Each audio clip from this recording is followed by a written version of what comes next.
ಈ ಜನುಮವೇ ದೊರಕಿದೆ ರುಚಿ ಸವಿಯಲು.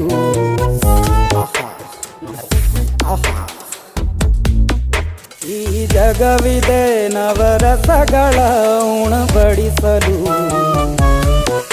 ಬಿಸಿ ಬಿಸಿ ಇದೆ, ಬಿಸಿ ಬಿಸಿ ಇದೆ ನಳಪಾಕ ದಿನ ದಿನ ನೂತನ. ಈ ಬಿಸಿಯುವಾರುವ ಮೊದಲೇ ಎಲ್ಲರ ಜೊತೆಯೇ ಮೆಲ್ಲುವ ಕಲೆಯ ಜೀವನ ಜನುಮವೇ. ಈ ಜನುಮವೇ ದೊರಕಿದೆ ರುಚಿ ಸವಿಯಲು. ಈ ಜನುಮವೇ ದೊರಕಿದೆ ರುಚಿ ಸವಿಯಲು. ಈ ಜಗವಿದೆ ನವರಸಗಳ ಉಣಬಡಿಸಲು.